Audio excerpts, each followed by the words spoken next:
Hello students, आज के lecture में हम लेसन नंबर 28 को डिस्कस करेंगे। हम कोड 503 को डिस्कस कर रहे थे, कोड 503 इंग्लिश का।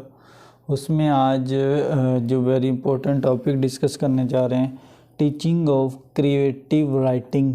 क्रिएटिव राइटिंग को कैसे टीच करना चाहिए, कौन सी स्ट्रेटजीज़ होनी चाहिए और कौन से एस्पेक्ट्स होने चाहिए अकॉर्डिंग टू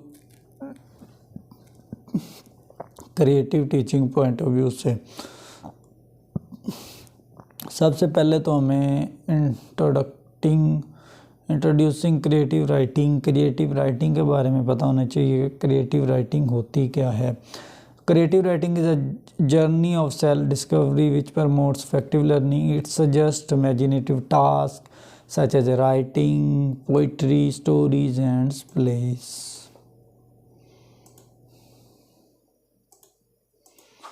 क्रिएटिव राइटिंग एक वो कहता है सफ़र है सेल्फ डिस्कवरी करने का, खुद को डिस्कवर करने का, जो कि प्रमोट करती है, बढ़ाती है इफेक्टिव लर्निंग, आपकी लर्निंग की ability.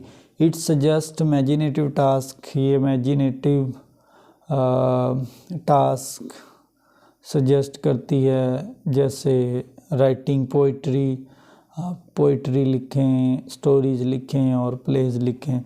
The purpose is to express something whether it to be feeling, thoughts और emotion. Creative can be open and learn like any craft, like any game of the importance. तो ये किसी भी shape में हो सकती है, ज़रूरी नहीं है कि एक ही शेप में हो, इसमें डिफरेंट थिंग्स हो सकती हैं। उसके बाद to Anatole France, you become a good writer just as you become a good carpenter. तो by planning down your sentences, तो ये एक बड़ी इम्पोर्टेंट बात की है उसने कि अगर आप राइटर बनना चाहते हैं, गुड कारपेंटर बनना चाहते हैं, तो ये आपकी ही प्लानिंग से पॉसिबल होगा, किसी और के प्लानिंग से पॉसिबल नहीं होगा। हर चीज़ आपके पॉइंट ऑफ व्यू से ही डिस्कस होगी और आप ही उसमें मेजर रोल अदा करेंगे। आपकी डिस्कवरी, आपकी टीचिंग, आपका क्राइटेरिया ही अफेक्ट करेगा, जो बहुत ज़्यादा क्रिएटिव चीज़ें डेवलप कर सकता है। तो मतलब इसमें मेन चीज़ क्या बताना चाह रहा है राइटर के, टीचर्स को क्या क्या चीज़ें अडॉप्ट करनी चाहिए और कौन कौन सी स्किल्स स्टूडेंट्स में डेवलप करनी चाहिए रिगार्डिंग क्रिएटिव राइटिंग के हवाले से। इन पूरे 2 या 3 पैराग्राफ्स में यही बताने की कोशिश की गई है कि क्रिएटिव राइटिंग डेवलप होगी जस्ट टीचर्स की सजेशन से, टीचर के पॉइंट ऑफ व्यू से, और टीचर ही गाइड कर सकता है, जिसके थ्रू स्टूडेंट्स लर्न कर सकते हैं और ख़ुद में क्रिएटिव राइटिंग की एबिलिटीज़ क्रिएट कर सकते हैं। तो प्रोसेस हैं, कौन कौन से तरीक़ाकार हैं जो क्रिएटिव राइटिंग में इन्वॉल्व होते हैं। देयर आर 8 प्रोसेस हैं जो कि राइटिंग को इफ़ेक्टिवली कर सकते हैं, राइटिंग की एबिलिटी को बढ़ा सकते हैं। प्रिपेयरिंग, सबसे पहले जो मेन प्रोसेस है प्रिपेयरिंग, मतलब कोई भी चीज़ आप लिखने जा रहे हैं उसके बारे में ख़ुद को प्रिपेयर करना चाहिए, उसके बारे में आपको आइडिया होना चाहिए, रीडिंग होनी चाहिए, रिसर्च होनी चाहिए, टाइम प्रोजेक्ट एक ख़ास किस्म का हो, मतलब प्रिपेयर करके ही आप कोई चीज़ लिख सकते हैं। अगर विदाउट प्रिपरेशन आप कहीं जाएंगे, डेफिनेटली यू विल सफ़र, आप कोई अच्छी चीज़ प्रेजेंट नहीं कर पाएंगे, कोई अच्छा आइडिया नहीं दे सकेंगे। तो इसलिए ज़रूरी है कि राइटिंग एबिलिटी के लिए खुद को प्रिपेयर करें, फिर वो काम शुरू करें। और उसके बाद कहना ask yourself 2 question, what I am preparing for, how shell I do this. मतलब व्हाट क्या एम आई प्रिपेयरिंग, मैं इसके लिए तैयार हूँ, how shell I do this, क्या मैं ये कर सकूँगा। ये 2 क्वेश्चंस माइंड में रखने हैं जब आप प्रिपेयरिंग के हवाले से बात करें या कोई चीज़ लिखने जा रहे हो। उसके बाद प्लानिंग अनदर की प्रोसेस प्लानिंग होनी चाहिए, इसमें आपकी रिसर्च होनी चाहिए, इसमें आपकी और बहुत सारी चॉइस होनी चाहिए, ऑब्जेक्ट होना चाहिए, सब्जेक्ट होना चाहिए, और इसमें आप डिफरेंट तरीके से हेल्प ले सकते हैं। हेल्प नेट से ले सकते हैं, अपने टीचर से ले सकते हैं, अपने सीनियर से ले सकते हैं। इंक्यूबेशन है प्रोसेस में, it's about planning and preparation may overlap with the incubation stage. कहता है इसमें प्लानिंग हो सकती है या प्रिपरेशन हो सकती है। Innovation dream day dreams unconscious and random writing play important role. उसके बाद बिगनिंग होनी चाहिए। कोई भी काम करने जा रहे हैं तो उसके बाद उसका स्टार्ट लें। जैसे कोई ऐसे लिखना चाह रहे हैं या कहानी लिखना चाह रहे हैं या स्टोरी लिखना चाह रहे हैं तो उसका बिगनिंग हो, मिडल हो, एंड हो। ये सारी चीज़ें बहुत ज़रूरी हैं आपकी क्रिएटिव राइटिंग में। फिर आप कोई भी चीज़ आसानी से क्रिएट कर सकते हैं। अगर आपके माइंड में कोई पॉइंट ही नहीं है, आप कोई ऐसे लिखना जा रहे हैं तो आप उसका बिगनिंग ज़रूर देंगे। अगर बिगनिंग नहीं होगा तो आप सही लिख नहीं सकेंगे और कोई अच्छी आइडिया नहीं दे सकेंगे। फ्लोइंग मतलब उसमें फ़्लो होना चाहिए। ये नहीं कि एक बात लिखी और दूसरी भूल गए और तीसरी लिखी चौथी भूल गए, तो इस चीज़ को माइंड में नहीं रखना। आपने फ़्लो में लिखना है कि एक बात का दूसरी बात से लिंक हो, एक बात दूसरी बात से मिलती जुलती हो, तब ही क्रिएटिव राइटिंग का प्रोसेस अच्छा होगा। उसके बाद द साइलेंस रिजर्वर। साइलेंस मतलब आप hear writing is an organic process, you will find fluency naturally showing the order to survive. Finish for the day and go for the walk, give yourself time to recover your eloquence through silence. मतलब जब लिख रहे हो तो ये ज़रूरी नहीं कि आप लिखते जाएं, आप एक पॉइंट पे साइलेंस भी हो जाएं तो बाद में लिखें तो वो चीज़ें एक दूसरे से मिलती जुलती होनी चाहिए।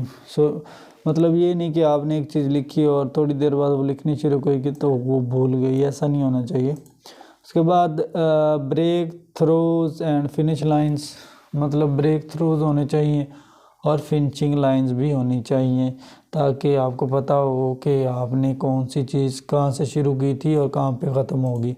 ऑन टाइटल होना चाहिए, ये बहुत ही ज़रूरी है। प्रेस सी में होता है कम्प्रीहेंशन लिखते हैं, उसमें भी एक टाइटल होता है कि हमने किस पॉइंट ऑफ व्यू के बारे में लिखा। उसके बाद the practice of fiction.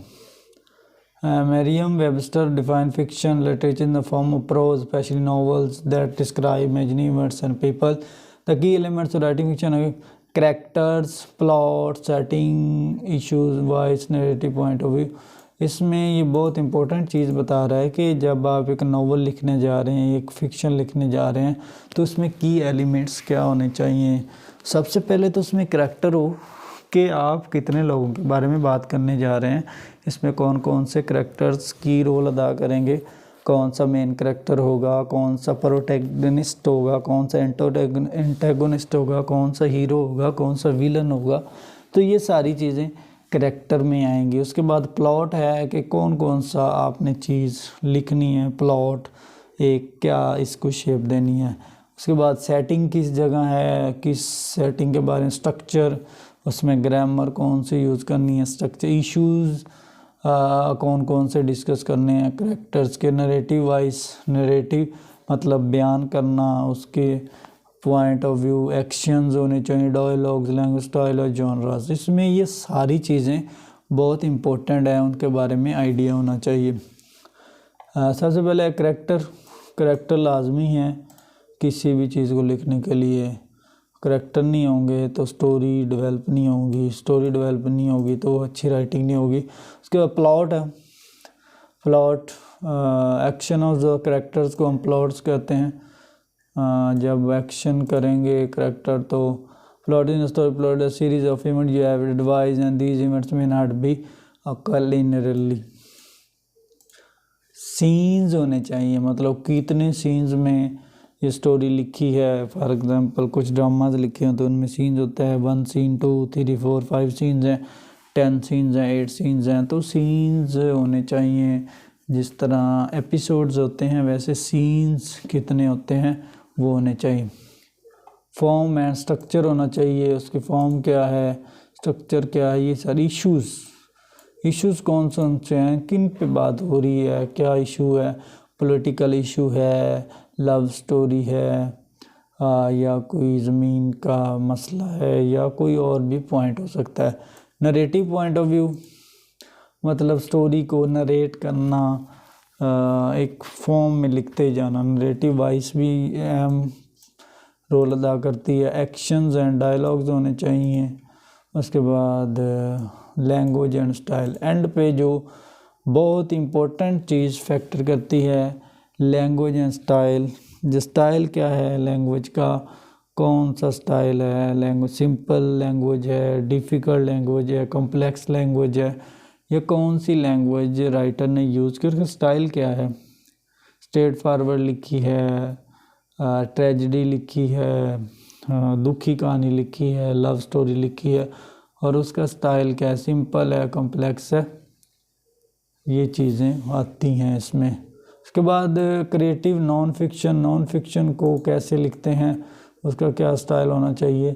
Story grow from real imagination. Creative non fiction usually take reality and its origin move to the mind natural skill making story. मतलब जब रियलिटी को बयान किया जाए तो वो उसको नॉन फिक्शन में लिखते हैं। मतलब under the it's called creative. कहता है जी it deals with the realities experience events affect the other drive or writing the author involvement in the story. Under the umbrella it is called non-fiction.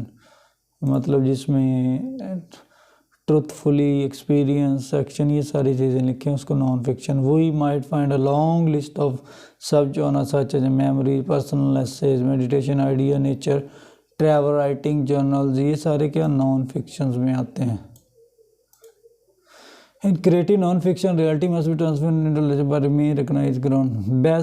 Basic structure क्या होता है। First paragraph जो theme की शक्ल में होना चाहिए, उसके बाद यूजली लॉजिकल ऑर्डर होना चाहिए, कंक्लूड फाइनल पैराग्राफ, ये सारी चीज़ें इसमें होनी चाहिए। उसके बाद है जी find speaking with the readers. मतलब जो भी बात हो रीडर के पॉइंट ऑफ व्यू से हो, डायलॉग्स हों, ये ना हो कि रीडर्स के बारे में कोई आइडिया ना हो, मतलब जो रीड करे तो उसको उसका पता ही ना चले। फाइंडिंग अ टॉपिक फाइंड करना चाहिए अच्छा सा जिसके बारे में लिखा जा रहा है। और लिटरेचर ऑफ होप मतलब नॉन फिक्शन है international subgenre including memory, history, autobiography, film, music, writing and study, writing, religion, west dominance. और ये मतलब होप, राइटिंग, पोइट्री। अब आ गई पोइट्री में क्या चीज़ है, जब पोइट्री को लिखते हैं तो क्या क्या चीज़ होनी चाहिए। पोइट्री लाइंस में लिखी जाती है, इसमें एक रिदम होता है, इसमें मीटर्स यूज़ किए जाते हैं, मतलब एक रिदम की शेप में जब आप कोई चीज़ शेयर करते हैं तो राइटिंग पोइट्री होती है। पोइट्री के डिफरेंट पॉइंट ऑफ व्यू हो सकते हैं, इसमें टाइम हो सकता है कुछ। उसके बाद इनसाइड पोइट्री क्या है, जब आप space punctuation makes immediately poets right brother moment significance of small, तो उसको हम इनसाइड पोइट्री कहते हैं।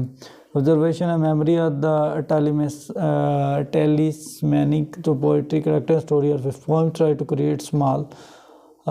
उसके बाद वेकिंग नॉलेज के बारे में आगाही होनी चाहिए, मतलब स्टैंजाज और डिफरेंट रिदम होना चाहिए, राइम स्कीम, ये वो हर चीज़ पोइट्री में आती है। शेपिंग लैंग्वेज, एक लैंग्वेज की शेप में होनी चाहिए, मतलब लैंग्वेज बहुत ही इम्पोर्टेंट रोल अदा करती है। लैंग्वेज की बदौलत ही पोइट्री को एक शेप दी जाती है। मतलब लैंग्वेज होगी डेफिनेटली तो पोइट्री को डिफरेंट जॉनर्स में लिखा जाता है। फ्री वर्स मतलब फ्रीडम, किसमें कुछ भी कोई भी चीज़ को मद्देनज़र नहीं रखा जाता है। मीटर है, रिदम है, कोई भी चीज़ का ख्याल नहीं रखा जाता और बगैर किसी ख्याल के हम जब लिखते हैं तो वो फ्री वर्स होता है, मतलब जिसमें वर्स का ख्याल ना रखा जाए, उसको हम फ्री वर्स कहते हैं, जिसमें मीटर, रिदम और कोई भी ख़ास चीज़ को इस्तेमाल ना करें, तो वो फ्री वर्स होता है। तो ये थी क्रिएटिव राइटिंग कि क्रिएटिव राइटिंग क्या होती है। मतलब जब टीचर्स टीच करते हैं अकॉर्डिंग टू क्रिएटिव राइटिंग, तो कौन कौन सी चीज़ें उनको बतानी चाहिए, और टीचिंग लर्निंग क्रिएटिव राइटिंग का क्या अमल दखल होता है राइटिंग एबिलिटी पैदा करने के लिए। मतलब इस टोटल में ये बताना चाह रहा है कि आप कैसे गुड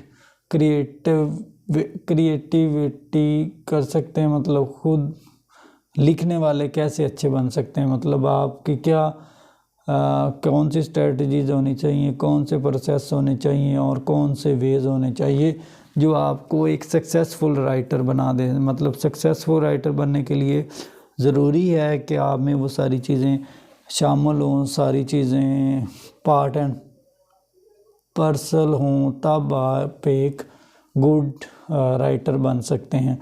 तो इसमें डिफरेंट किस्म की राइटिंग होती हैं, poetry writing, essay writing, novel writing, short story writing. तो इसमें डिफरेंट टास्क हो सकते हैं। तो उसमें उसने कुछ चीज़ें बताई कि प्रोसेस में क्या क्या चीज़ें होती हैं। प्रिपेयर होना चाहिए, प्लान होना चाहिए, बिगनिंग होना चाहिए, मिडल होना चाहिए, एक टाइटल होना चाहिए। उसके बाद फिक्शन लिखते हैं तो क्या क्या चीज़ें होनी चाहिए, नॉन फिक्शन लिखते हैं तो क्या क्या चीज़ें होनी चाहिए। ये दोनों की एबिलिटीज़ के बारे में स्टूडेंट्स को आइडिया होना चाहिए, और टीचर्स को टीच करते हुए इन चीज़ों का माइंड में रखना चाहिए, तब वो एक अच्छा टीचर कहलवा सकता है और उनकी एबिलिटीज़ को बढ़ाया जा सकता है। तो आज के लेसन में हमने क्रिएटिव राइटिंग के बारे में डिस्कस किया कि क्रिएटिव राइटिंग होती क्या है, और इंसानी ज़िंदगी में या स्टूडेंट्स की लाइफ में अगर क्रिएटिव राइटिंग की एबिलिटीज़ पैदा करनी हो तो कौन कौन से मेथड यूज़ करने चाहिए। और स्टूडेंट्स को पता होना चाहिए कि पोइट्री लिखते वक्त कौन सी पॉइंट्स को माइंड में रखने चाहिए, फिक्शन लिखते वक्त कौन से पॉइंट्स माइंड में रखने चाहिए, एसे लिखते वक्त कौन से पॉइंट्स माइंड में रखने चाहिए।